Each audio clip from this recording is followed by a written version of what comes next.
people just love to have a moan, whether they're young or they're old. People love to have a moan, whether it's for good or it's for bad. People love to have a moan. Like, for instance, say this whole Rooney situation, it was talked about, it was an idea, and it was like, Rooney could get a final appearance, 120th cap, a send-off, a farewell, but it didn't happen. People would have a moan and say, why didn't it happen? Yeah. Why didn't it happen? Why didn't you give Rooney the send-off that he deserved? But now that it did happen, people are having a moan.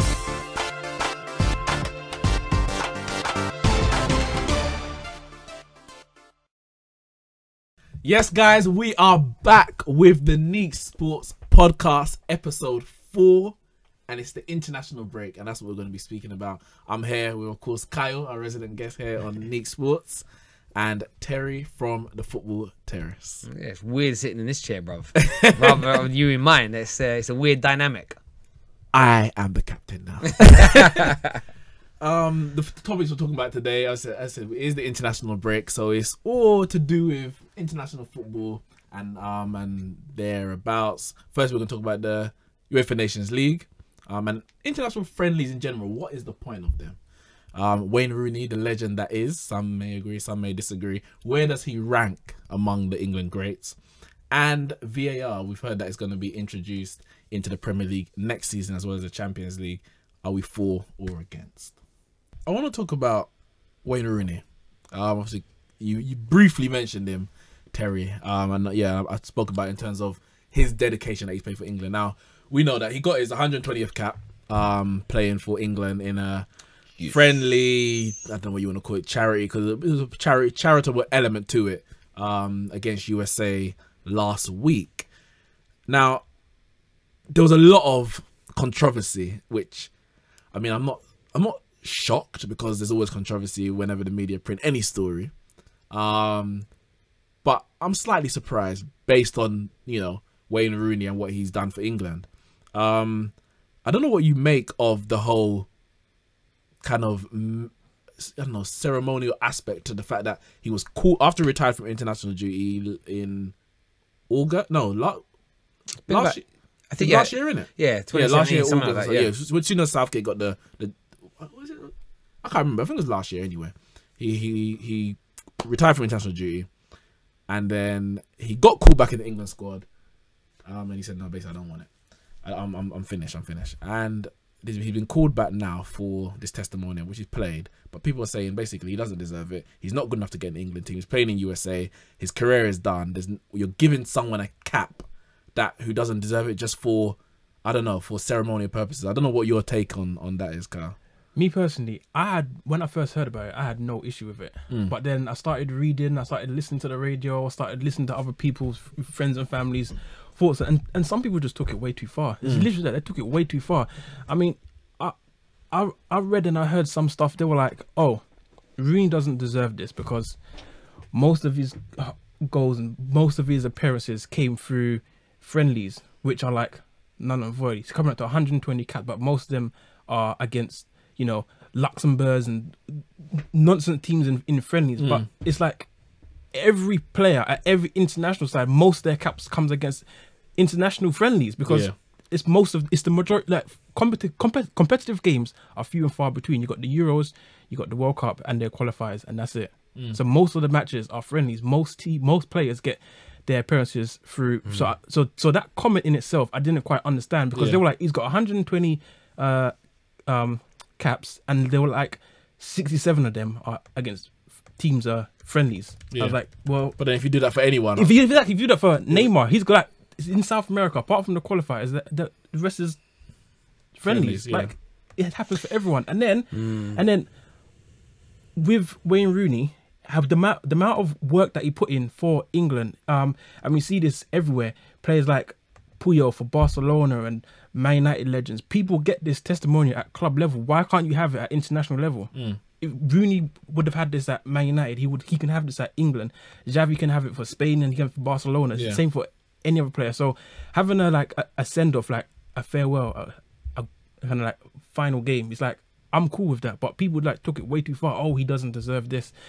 Most of his goals, most of his parents came from this and that, and it's like, why is he getting a call up? It's nonsense. It's silly. But if Rooney was happy with it and he was willing to play for his country again to have that final cap, then let the man be. It's funny though, because I think when he first heard about it, apparently he wasn't all for it, and I think he had to be slightly convinced, because I think I don't know, he didn't really want the limelight or anything like that. So it wasn't like it was an arrogant thing. Yeah, I must kind of get this kind of send off. But there's a few players who have had those kind of send offs. Schneider, he played 62 minutes of his last game, 134th cap. Then they put him on the side, and he sat in like a mock-up living room, like a sofa with a TV, and was watching like these messages of congratulations from different ex-players and his teammates. Podolski, he had one, well, his last game was against, I think it was against England actually, and which he scored in, and then he had a lap of, actually got subbed off. They had the Gladiator theme tune playing as it blasted off, so it was all a bit, you know, a bit of fun. David Silva, he actually retired after the World Cup, and he had his ceremonial, you know, send off just on Sunday, I think it was. He went onto the pitch with his like suit and his baby in his hand, did a kickoff, and then came off the pitch. That was it. He got like a memorabilia, 125 caps.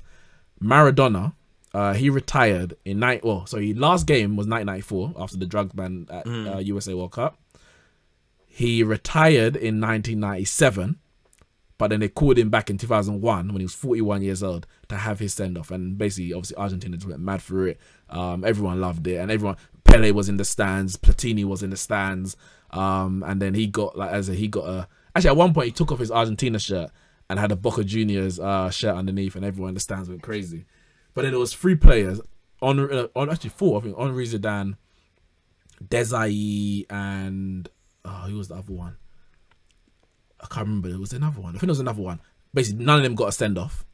There was a lot of calls for Henri to get a send off in 2015 under Raymond Domenech, and basically he said, no, international caps shouldn't be gifted out. You have to earn it. So they came onto the pitch before with their suits. Everyone kind of clapped them, whatever.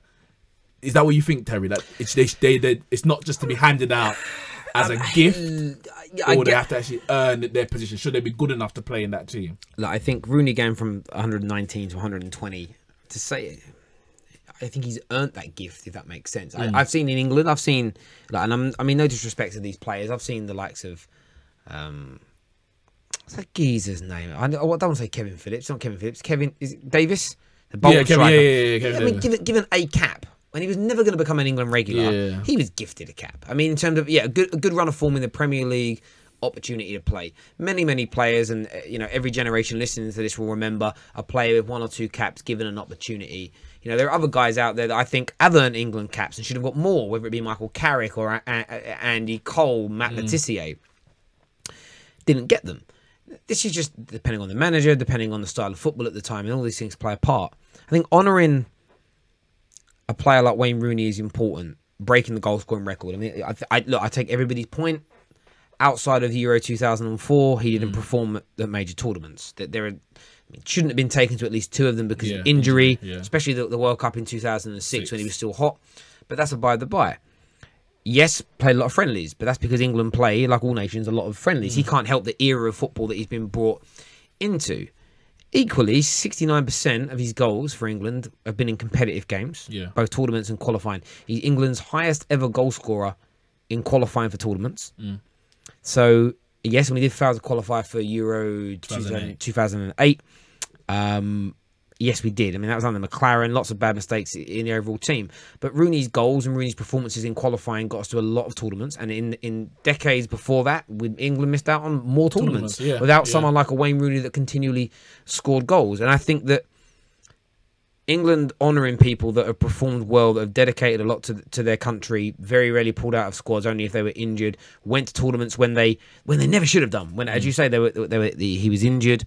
And I think he tried everything in his power to perform for his country. And that's the one thing with Rooney. Whether he did well or not, I don't think anyone can ever attack his commitment and his work rate and his energy. So I think it's very stick in the mud. It's very, I wouldn't even say traditionalist, because I just think a lot of people, they get, as you say, they look at, you've gifted Wayne Rooney something. And suddenly, out of nowhere, Wayne Rooney's, he was a poster boy of English football, loved and adored by many. And for whatever, maybe it's because he didn't achieve what they expected him to. Maybe it's because he's part of the golden generation that failed. They don't want to honour what they consider to be failure. And It's interesting because I think the amount of I think he's different from everybody else from the golden generation, that he broke the goal scoring record, and I think that's something that needs to be honoured. And the point we're making earlier, you get testimonials at club level, and we want our players to treat Christian Williams saying, "Do you want to Man United?" It's true. I can't work out how. But you know, it's one of them things. But then you've seen other players. There's a player they were talking about recently that did 10 years at a club, and he left. I think it was James Collins at West Ham, did 10 years there, and the way they got rid of him, no testimonial, the fans are in uproar. Now we want our international players to treat playing for their country like they do their clubs. We've just started speaking about they don't care as much about it. It's more important. Well, this is a great way of showing people, if you dedicate yourself to it, if you break records, if you give your all, you know, this England team got to an FA Cup semi-final. So imagine they get to a World Cup final, sorry. Let's say they get to a Euro final. Maybe they win the Nations League. Maybe they actually do something tangible with this England team. And Harry Kane is the captain of that and the talisman for it. I'd be very happy for him to be honoured. You know, if we don't quite get over the line, but Harry Kane breaks the goal scoring record, or you have a 3 or 4 year period where Raheem Sterling is like the best player in the world and he's doing it in an England shirt and he's giving it all, honour him. You know, we want. Well, he is brilliant right now, but it's one of these things where let's treat the players like the clubs treat them, and maybe they'll feel about international football how we want them to. And this is the thing. This is the first time England's ever done it, and instead of attacking the fact that they are doing it now, if anything, the thing we should be more concerned about is that it hasn't been done in the past. Because if you take 1966, England won the World Cup. None of those players got a testimonial. Like, that doesn't even make sense, mate. And do you know what's really bad about that, right? Nobby Stiles, one of England's centre backs. You know, if people don't know who he is, he is the man that's responsible for the line in the Three Lions song. You know, and Nobby dancing, like him dancing. It's why it always makes me laugh when you get these sticks in the mud that have a go at the likes of Pogba and Lingard for dancing. Like Nobby Stiles' dance after winning the World Cup in '96 on the pitch is famous. You know, so dancing has always been fine. You know, Nobby Stiles is, you know, old bald white man. He was dancing, you know what I mean? He had to sell his World Cup medal to leave a legacy, to leave some money for his children because he was broke. And you sit there and I believe football players earn the right money for what they generate as an income for the industry that they work in. That's another debate. But I look at football and think, do you know what? Maybe start doing some stuff post-dated. Maybe let's work out a way. Maybe let's work out how many players are in the World Cup 66 squad, and let's do a friendly, like 2 or 3 friendlies a year, and we honour each of them and we raise money, and that money goes to that man if he's still alive and his family for legacy purposes. Because those men that won the World Cup, they deserve to, in my opinion, they deserve to be rich and wealthy and like the modern day footballers are, because of what they achieved in football. So for me, you're right. I think you get a lot of these older footballers, whether it be Peter Shilton, that I know is unhappy about it, and I'll be careful what I say about Shilts. He's good friends with my dad. But the point is, I look at it like, I don't think they're angry with Rooney. I think they're angry with the FA because they didn't do it for them. And a lot of these older footballers, that a lot of them retired when you didn't retire with enough money to live on for the rest of your life. But you do hear about, when you hear a lot of the older footballers and they talk about the amount that these players are earning now. A lot of the times it is with jealousy in their eyes that I should have been earning that. I mean, you can't fault someone like Sterling or someone like Lingard for earning the money. It just happens to be where the era they're born in. But then, Kyle, do you just think, I don't know, I think this country has an issue with celebrating success. No, I was going to say that. It's like they're just waiting, like whatever it is, they're waiting to tear it down and tell you. No other countries had this issue. Like, anytime this happens, it's like, this person deserves it, we're going to do it. And we're going to find a way to do it. Whereas this country, it seems like we're going to find a way not to do it. We like to celebrate failure in this country. Yeah. I found this... A plucky loser. They get more... Like Eddie the Eagle. and like, I mean, Frank Bruno ended up winning a world title. But he was, in terms of elite level boxers, he wasn't one of our best. Jimmy White never won a world title in snooker, but then there was but he was loved more than like Steve Davis, because Steve Davis was considered boring, or Nick Faldo as a world-class golfer considered boring. But when look at our footballers in the last 25 years, you know, Beckham hated until he stopped playing football, and now suddenly everyone loves him. You know, there's always, and I know these football players sometimes do things off the pitch that are bad, but equally, I never judge footballers on that. Okay, if they break the law, like, you know, drink, drive and kill someone, that's different, because that's bad stuff. That's real bad. But it's like, I look at what footballers do. You know, a guy might cheat on his wife. Not a nice thing. But a lot of men and women that are not rich and famous and footballers cheat on their partners. You know, maybe, oh God, he parked in a disabled bay. A lot of people have done that. They shouldn't be. They're just human beings still. Yeah. But you're right. We love to attack. Well, it's not even a football thing. Netherlands have just equalised. It's gone 2-2. They were 2-0 down. Van Dijk just scored a header. Sorry, I just say fine. that. I predicted. I know we're not 2-2 live. well. We're actually doing this, but they've just equalised. I predicted 2-2. So and look how mad their fans are going in this Nations League. It means something. Oh wow, 94th minute. Yeah, 92nd minute. He went up as a striker. The ball was. Oh, what did he do? He got a knock on header. Sorry, I'm just commentating. He's like, oh my god. Are you watching it? Yeah, I'm watching it. They're watching it as well. They can see it on your. There we go. Oh, it's a cross.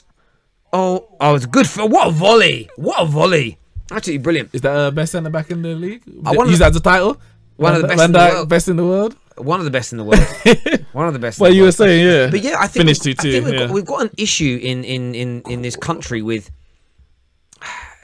success. You know, Sorry, just to say that means Netherlands qualify for the finals of France are out. France are out. Doesn't Yes, even matter, the world champions France are out doesn't matter. It's coming of the home. nations. It's It's coming coming home. But over. yeah, you were saying. But we've got an issue with success in this country. Now, I come from a banking financial background, and I've done okay in life, but I'm not like. Oh, you found this whole studio. Yeah, but I've done okay in everything, but I'm not on that elite level. I used to manage. I used to be a relationship manager, and I used to look after some very wealthy people that most of them from working class backgrounds that have gone on to achieve, Like Robbie. yeah, that have gone on to achieve huge success financially from a banking standpoint, and these people just get bombarded with abuse. Oh, they should pay more tax. They should do this. They should get that. Oh, I hate rich people. They're this and they're that. And you sit there and I'm like, okay, yeah, some rich people have done some bad things in the past, but the majority of people I know that were wealthy, like, are hardworking, they pay their taxes and they do well. But everyone wants to look at them and hate on them because they're successful. You get that in my community coming from the East End of London. Somebody would start to do well. They'd create a business. They'd be selling something, or they get a really good job, say in finance, or they do well as a lawyer, start earning good money, and suddenly everyone locally was like, oh, it's a show off. Oh, he thinks he's better than us lot now because he's earning good money, or she's doing well. We hate success in this country, and footballers get it worse than anybody because the majority of football players are working class, and they go on then to achieve riches that we could only dream of. They have the fame and they have the fortune, and then they have a privileged life, and it stems from that jealousy viewpoint, and we hate anyone who's successful in this country now.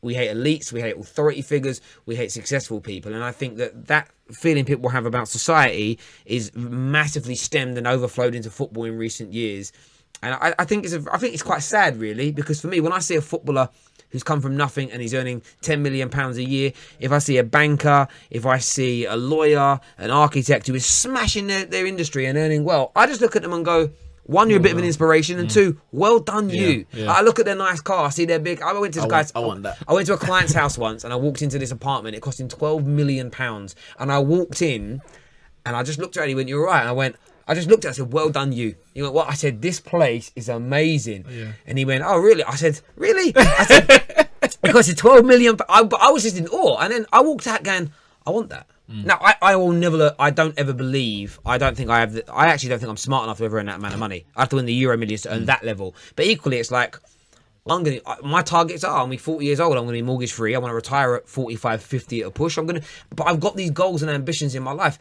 I don't care if everyone that knew me growing up ends up hating me because I become successful.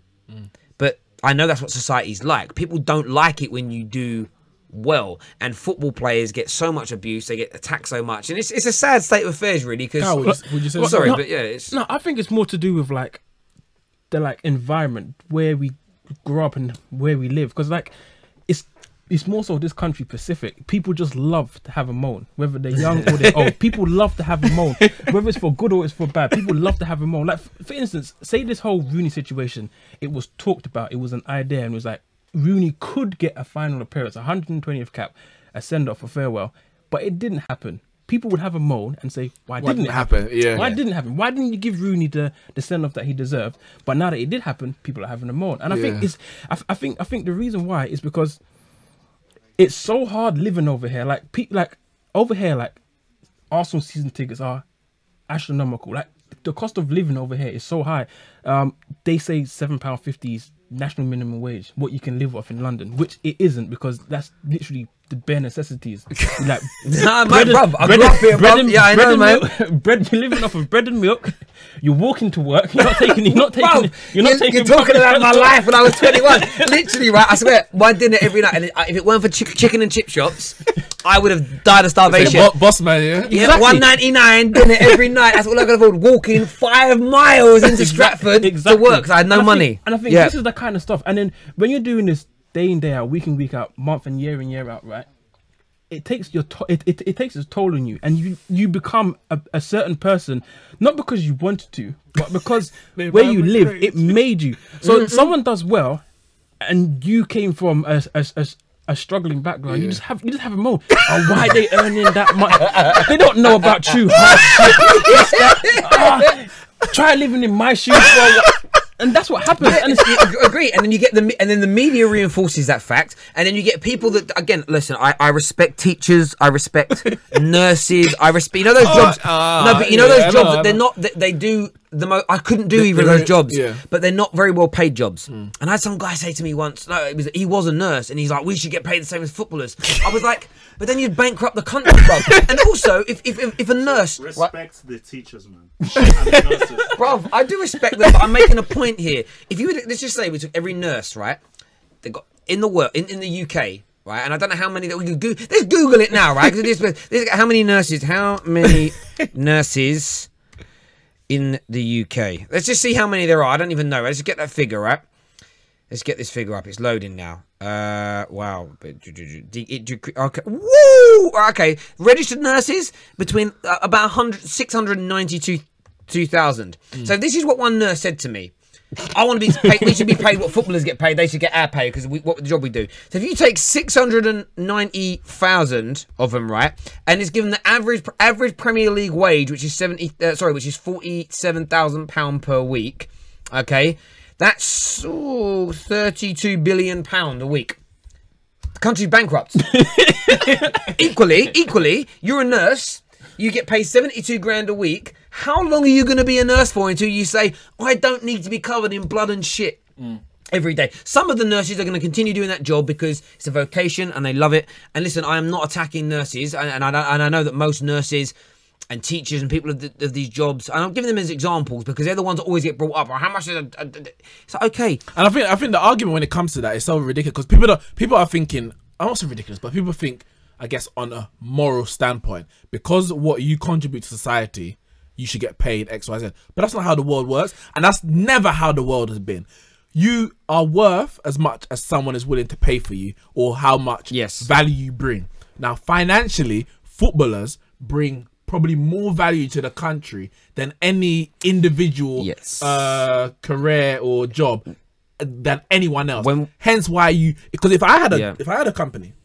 This is my company. There's 3 of us here, and Kyle was earning me 20 million a year. You were earning me 30 million a year. I'll be happy to pay him 10 for his 20. I'm happy to pay you 15 for your 30 because that's how much you are worth to me. Now, if you had a cleaner who's, I guess, the hygiene and our health is very important. It's more important than maybe talking on the podcast. But them cleaning the office is probably something that I could get someone else to do. And someone else to do. Mate. Why am I going to pay them 15 million when they're not worth 15 million? We are going slightly off topic here, but you're talking about capitalism here, and it's interesting. People have this notion that, like, to make me richer, you need to take money from you. You're rich, I'm not. Give me some of your money, that makes me rich. Now, that makes me as an individual rich, but as a society, you're never going to, and as a group of people, how you become wealthier is by being very good at giving services or inventing or bringing products into the market that people want to have. You don't become rich by you don't make any additional money or new money. Like Bill Gates, for instance, like he gives a lot of people jobs by the products that he's invented via Microsoft. He has made the economy better.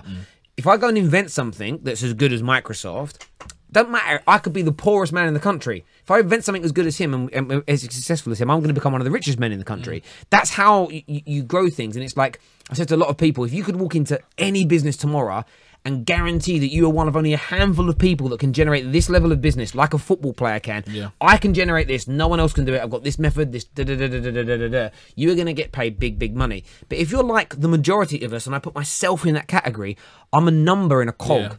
Disposable. That I am disposable because there are lots of people that can do. I'm good at what I do, but there are thousands of people in the country that can do my job. And I'm not talking the YouTube stuff. I'm amazing at that.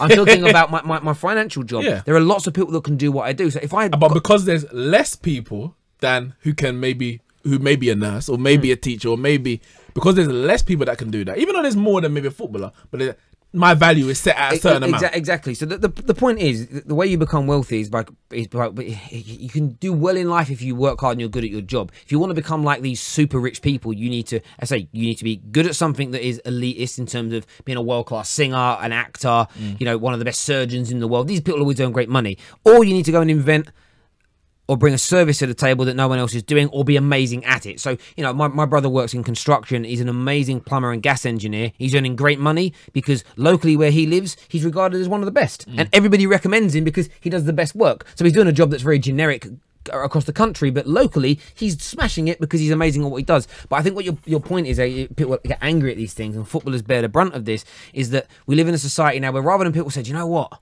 I want some of that for me.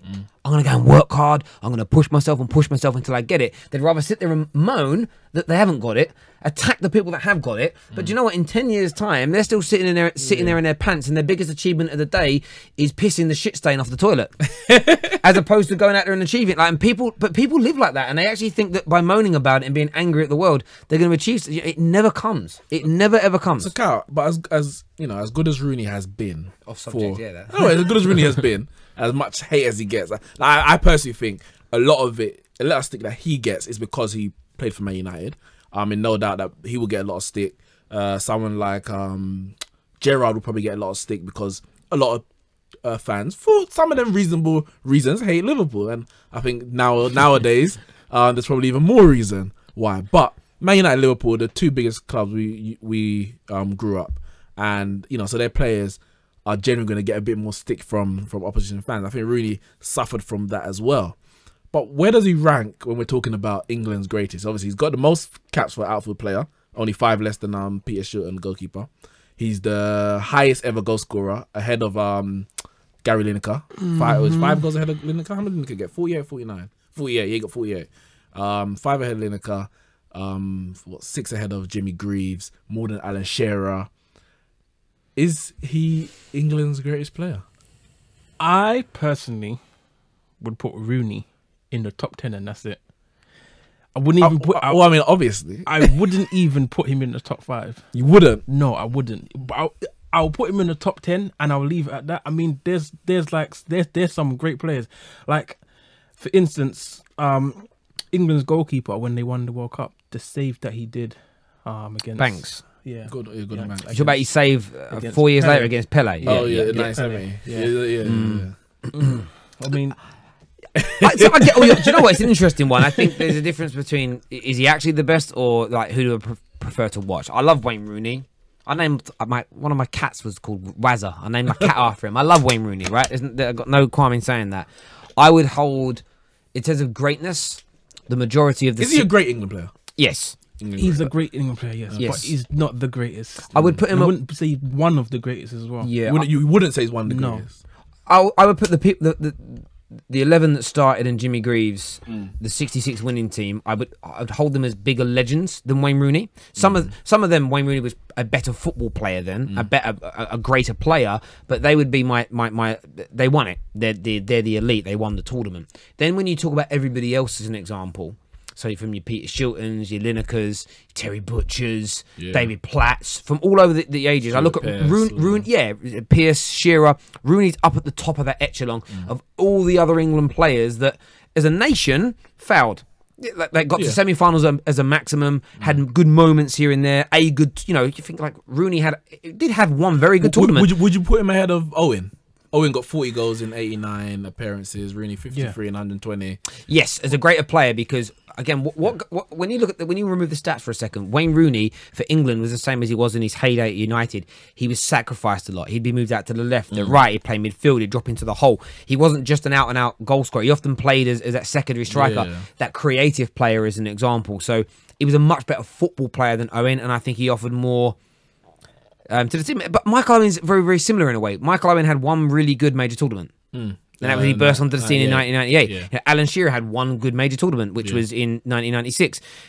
Gary Lineker actually had a couple, to be honest with you. Golden Boot got Golden Boot in 86, I think. And then 1990, he did very well. So he had two really good tournaments, which was excellent for him. But then England also failed to qualify for some major tournaments, I believe, when he was involved. So there's twos and fro's. 94, wasn't it? Yeah, 94 they didn't qualify. And I think there was one in the 80s we didn't qualify for as well. I think. I weren't alive for some of that, and I was very, very young for the other parts. But it's a debate in terms of who you prefer to watch. What I loved about Wayne Rooney as a football player is that I think he was as good as, at times, he was as good a striker and goal scorer as your Owens, Linekers, and stuff like this. And then he was a good creative player. He could play in midfield. You know, do I hold him above Bobby Moore, Bobby Charlton, Nobby Styles? No, he's not. Jeff because Stanley Matthews. He's a better football player than Jeff Hurst. Yeah, but then Jeff Hurst gets a hat-trick in a World Cup final as an England legend and great that holds you above. It's like Ole Gunnar Solskjaer at Manchester United. Like, there were much better players than him, but he scored so many important last-minute goals that champion. The legend and the hero status outweighs that, and it makes it a really hard one to debate. In terms of technical football player, there's not been many England players. Like, the only ones who I know that I would say overall were better was probably Paul Scholes that I've seen. Paul Scholes, Gascoigne. Technically better football players in my lifetime that I've seen. I can't talk for the early 80s, 70s and beyond. I didn't watch those people play. Whoa, Beckham was amazing. He was. Not as good as Rooney, though. Yeah, but he wasn't good. He was amazing. And you're talking about another guy from Leytonstone here. I had all the haircuts. I bought Brawl Cream. I dyed the hair blonde. Yeah, the Predators. Predators. I even used to buy Spice Girls music because he's married to one. Like, I didn't listen to it, but all I mean is I was that dedicated to brand Beckham. So you're not talking to a Beckham hater here. You're talking to a man that when he got sent off in '98, I bawled my eyes out, mainly because I was gonna get so much stick at school because I was on the Beckham kid. Because the final point I want to make on this is that obviously, because you mentioned Gascoigne, you mentioned Rooney. Rooney burst onto the scene in 2000. Let's say for England 2004, obviously just before that, year before for Everton. Rooney, let's are England in a better position now to create more Wayne Rooneys, whether it's from the coaching, at club level or international level, the manager in terms of Gareth Southgate? Obviously, you mentioned actually before the podcast started about someone Gareth Southgate has revolutionized English football. That's what someone had said. I don't know if you agreed with that, but I take another talent who's retired recently, Joe Cole, and when he burst into the scene, people were saying that he had the ability to be, as good as Wayne Rooney, for example, or good as Gascoigne. Wilshere, when he burst onto the scene, people said the same thing, but they still do. Well, they're doing it. They still do. But for one reason or another, whether it's club, whether it's country, whether it's the individual himself, those players haven't. Even some people would even say and do say Wayne Rooney underachieved when you compare him to like the likes of Cristiano Ronaldo, who at one point they were neck and neck. Yeah. But Ronaldo went way past him, and that's for me. I wouldn't say that because I don't think Rooney had the talent of Ronaldo. It was just at that stage he was more developed. But are England at a better stage now to allow more Wayne Rooneys, maybe the likes of Jadon Sancho, Dele Alli, Raheem Sterling, etc. Do you know what? It's interesting. I watched a Sir Alex Ferguson talk. It's just about 6 or 7 years ago. Pogba and Ravel and these guys were all very, very young in the academy, and he said something, and I might not get the exact the time right, just because I need to watch it again. But he said that the reason that the Europeans are developing their youngsters faster than we are in the UK is there was laws in the UK that only allowed under 16-year-olds to train at academies for 1 hour of technical football training per day, where on the continent it was 3 or 4 times that amount. Which if I'm training for 4 hours a day technically, and you're doing 1 hour a day, Over time, that's going to make a difference. And then you get to this point, and I used to defend Rooney with this, and no one ever used to listen to it. And we're now seeing a difference with what Southgate is bringing to England because of what Club England is doing in terms of the way the under 14s, 16s, 18s are playing. Is that England never played the type of football that Man United did. Yeah. Even when we had Sven and Capello, we weren't playing modern day football. It wasn't on the ground a lot. We too many long balls, too much knocking it into the channels. We weren't playing intricate football. If you could get Wayne Rooney of 18 and he's pumped now playing in this England side, because we don't have a player in the England team as talented as Rooney was at 18, in my opinion. Like, we've got very good players in Rashford and Sancho, Harry Kane, of course, Raheem Sterling. But Rooney was at a different level. But we didn't nurture that because, you know, Joe Cole was a great example you threw out there. We didn't want that type of football. We didn't want that. It was, okay, basics, you know, a great long shot from range and a crunching tackle. That's why Michael Carrick didn't play enough at England. We did not appreciate the sheer quality and class that would bring. And that's why Paul Scholes was put out to the left at Euro 2004. Exactly. I get, you know, one of the biggest travesties in English football, because it was, how can I squeeze these 3 players into my team? Who's actually the best technically? It's actually Scholes, so I'll stick him out there because he can handle it because he's technically gifted enough to do it. It's a case of, I'd rather you drop him than play him out of position. I think England, you know, used to fit square pegs into round holes. What I'm liking under Gareth Southgate now is there's an identity. And we're not there yet. I still think we're 2 or 3 years away. But I watched England yesterday against... I watched it in the World Cup and it was getting there. Terry, it's coming home. But the football was so much... the technical football yesterday, it's the best I've seen England play in my life. But there's still loads of areas where we can improve. And if you look at the under 17s, 18s, 21, like, we're dominating world football at that level right now. So as long as we can get those players into first team football, which is happening more and more now at your Bournemouths and clubs like this that are blooding people through, even a lot of the top English clubs now, you know, are playing. You look at Liverpool with Trent and Gomez as an example. Man United are always developing youngsters. City doing it with Raheem Sterling. I hope that is it Phil Foden. I hope he gets an opportunity. And if some of these guys aren't getting opportunities, let's get them into some of the good European clubs like Jordan Sancho has done. And if we do that, and we keep if we keep developing these players, and England keeps with this, let's not go disrespectfully. Let's not go for a Sean Dyche. Let's not go for an Alan Pardew if we get rid of Southgate. Let's keep this ethos. Let's keep this progressive mentality moving forward, because it will develop our young players.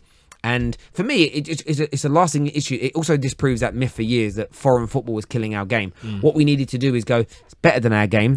Let's embrace it, and let's evolve, and let's change. And like we've done with cuisine in this country. Do you know what I mean? Most Saturday nights, apart from fish and chips, I like a Sunday roast. Of course I do. I love my fish and chips. I love a fry up.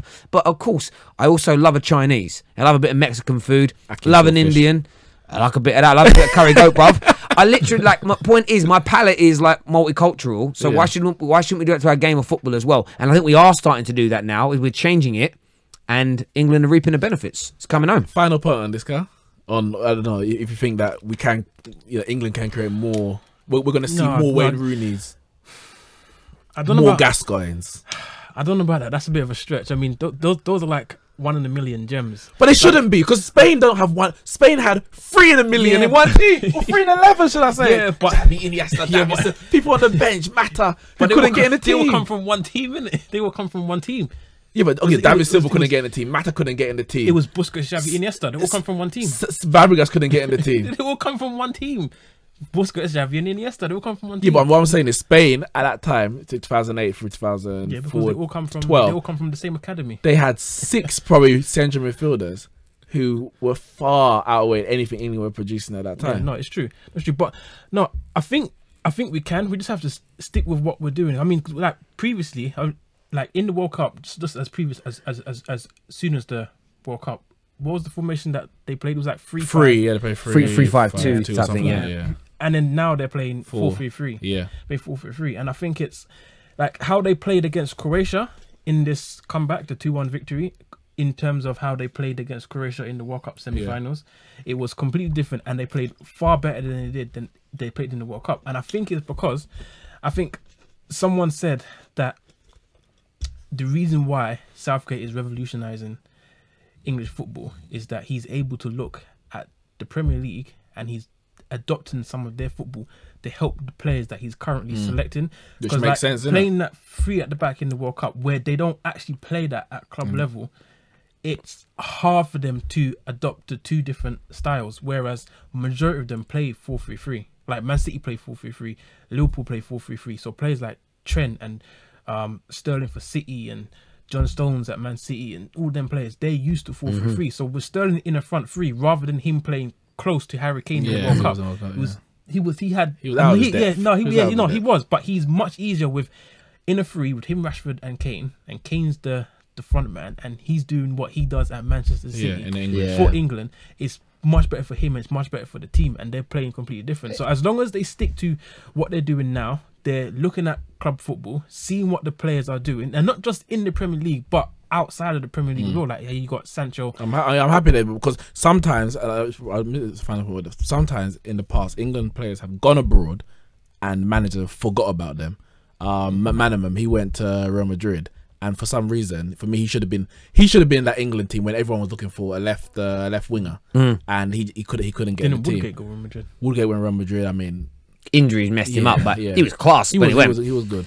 But I think it's good that those players are going abroad, but Southgate's not forgetting about them. If anything, he might even rate them higher because they're taking that risk to go abroad and their performance. So it shows that in those pressurized situations where you're out of your comfort zone, you're still able to do it. It's some square pegs into round holes again, isn't it? In terms of, if you're a central midfielder for your club and you play that position, that's where you're going to play for England. It isn't like we're taking Rashford, who plays wide for United, and we're saying, right, you're going to play central midfield now. Like, it felt like we did that before under other managers. Scholes says a midfielder, we'll play him out there. Oh, I know you play left back for your club, but can you play right back for England? Let's play people in their natural positions that they're used to, that they're performing in, and lo and behold, suddenly, as if by magic, they're putting in decent performances. Madness. Who knew? Thanks to Kyle again for joining us here, and Terry from the Football Terrace. Make sure you check out the link in the description below. You can catch the Football Terrace, all their videos there, all our videos, and you can hear the full audio of this podcast on SoundCloud, Spotify, and iTunes. The link is in the description. That's it from me, Neeks, here for your podcast, and I'll see you next time.